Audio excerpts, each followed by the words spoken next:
What is going on, ladies and gentlemen? This is your boy Willie Does Wrestling, back at it again with a brand new video. And 2 days ago, it was the WWE draft. And to be quite honest with all of you, it was potentially the most underwhelming draft, at least for night one, I should say, the most underwhelming draft of all time. Tomorrow is going to be night two of the draft, so hopefully they, make up for it. But I do agree with everybody saying that when your expectations for a draft is, let's say, a wrestler from Raw will go over to SmackDown and get a fresh start, or vice versa.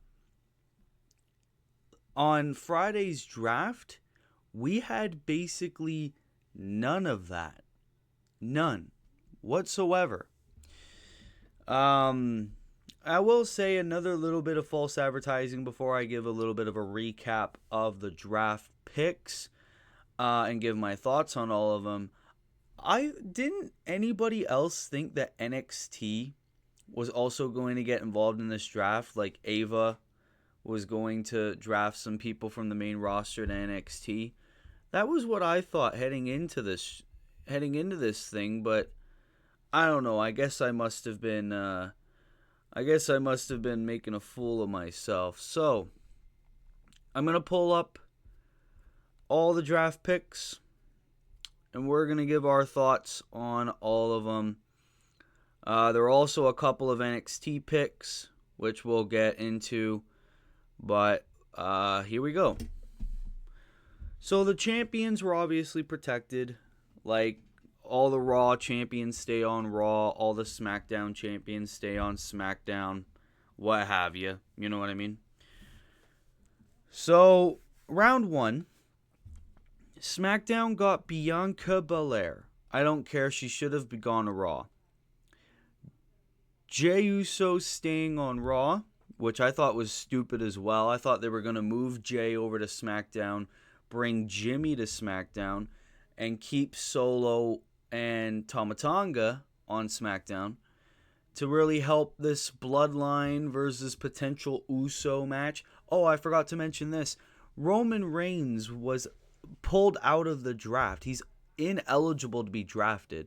I said this on the watch along. I think they didn't draft Roman Reigns so that way he could go to any show, because I bet you the USA Network and Netflix both want the Tribal Chief.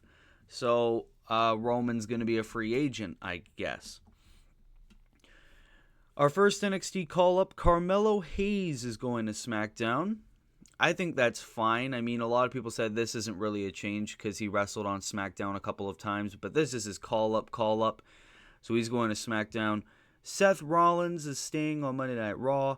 I felt like he should have gone to SmackDown as well. Seth Rollins has spent so much of his career on Raw. It was time to bring someone new to SmackDown. But to be quite honest, SmackDown has Cody Rhodes, so I think they want star power in Seth Rollins there. Round two, Randy Orton staying on SmackDown. Braun Breaker is going to Monday Night Raw, which is kind of funny because a couple of months ago they made such a big deal of Braun Breaker being signed to SmackDown. Now it's irrelevant because Braun's going to Monday Night Raw. I want to say and that was our first real moving from SmackDown to Raw. And then we have someone moving from Raw to SmackDown for once. Nia Jax going over to SmackDown. Don't mind that, really. Liv Morgan staying on Monday Night Raw, obviously, so that way she can continue the feud with Becky Lynch. But still, Liv staying on Raw. Whatever. Round 3, LA Knight staying on SmackDown. Ricochet staying on Raw, who's now officially the first ever WWE Speed Champion. The Bloodline, Tama Tonga, Solo Sikoa, and Paul Heyman are staying on SmackDown. The Bloodline being a round 3 draft pick is criminal. I don't give a fuck if Roman Reigns wasn't being drafted. And then Sheamus is staying on Monday Night Raw. To be honest, I wanted Sheamus going to SmackDown, man. So yeah, round 3 alone, there was no changes.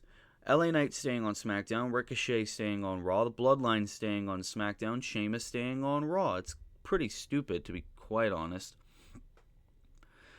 Round 4, we had AJ Styles staying on SmackDown. Obviously, because he's feuding with Cody Rhodes, it was kind of a given. The Alpha Academy, Chad Gable, Otis, Maxine Dupree, and Akira Tozawa are staying on Raw. Andrade is moving to SmackDown. I feel like that's a very good decision. I think Andrade can thrive more on SmackDown as long as he doesn't get involved in the LWO Legado feud. That is probably the worst thing you could do for him. Andrade does not need to feud with the LWO or Legado del Fantasma. Keep him away from that. And then going to Monday Night Raw, our second NXT call-up of the night, Kiana James is going to Monday Night Raw. I'm not gonna say anything, but don't expect a lot from Miss Kiana James. I'll just say that. And then we had, of course, the SmackDown Lowdown, where we had a couple additional picks, aka the jobber picks. Drafted to SmackDown, or should I say staying on SmackDown, Cedric Alexander and Ashante the Adonis, Rags and Riches. They're staying on SmackDown. I don't think they're going to be on TV much anyway. Baron Corbin is being called up from NXT to SmackDown, which I felt like, first off, Corbin should have been drafted on TV. I don't care what anyone thinks about Baron Corbin. Baron Corbin is a great fucking wrestler. And to be honest, I feel you should have moved Kiana James to SmackDown on the SmackDown Lowdown and moved Baron Corbin to Raw in Kiana James's place. Number one, so we can get the Wolf Dogs over on Monday Night Raw. And number two, I feel like Baron Corbin would have been better off on Raw. But it is what it is, right? As long as they don't change Corbin's gimmick, because I like the burn the ships gimmick. Alba Fire and Isla Dawn are going to Monday Night Raw. Hopefully they can do something with them. Ivar is staying on Raw. The Good Brothers and Michin of the OC are staying on SmackDown. And Shayna Baszler and Zoe Stark are staying on Monday Night Raw. So yeah, little to no changes. There were probably like 5, including NXT call-ups. Like, that's bad. And it's like, I get it, right? We're in the middle of Backlash season. There's going to be a lot of feuds that are still going on, so you don't want to split them. You don't want to split Cody Rhodes and AJ Styles. You don't want to split Liv Morgan and Becky Lynch. You don't want to split Bianca Belair from Damage Control. Like, oh wait, Damage Control are eligible to be drafted. Well, I guess that means Asuka and Kairi Sane are staying on SmackDown. But I don't know, man. Like, this draft was very underwhelming. Like, I don't feel like the draft should be in April anymore. If they're going to keep this up. If you're going to keep all these feuds, you should just move it to, like, the summer. Like, after Money in the Bank. Like, what WWE did in 2016, where there wasn't a whole lot of feuds.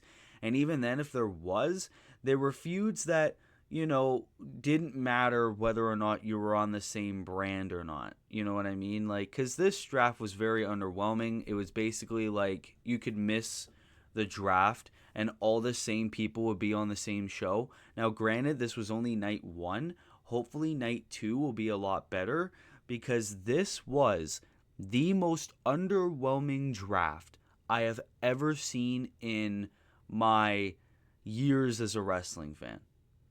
Like, I'm going to say that right now. No changes, nothing worthy.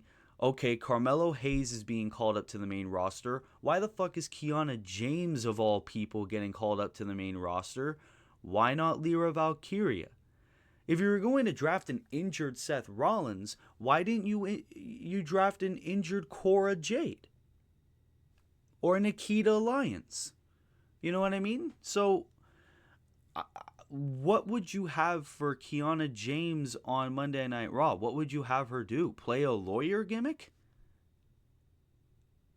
You're better off drafting Chase U at that point. At least then they'd have good comedy. But yeah, it was very clear they didn't want to split some people away from feuds, and I felt like that was what killed the draft. But hopefully Raw on Monday or tomorrow can change that, because yeah, no, this draft was absolutely trash from top to bottom. But anyways, guys, what are your thoughts on the draft? Leave your thoughts down in the comments below. Yeah, I thought it was very underwhelming. Ladies and gentlemen, that's going to be it for me. Thank you guys so much for watching. Thank you guys so much for the support on the recent videos. If you are new here, be sure to like, be sure to subscribe, be sure to turn post notifications on, so that way you never miss an upload. And until next time, this has been your boy Willie Does Wrestling. I will see you in the next video. Be good people, and peace. Later.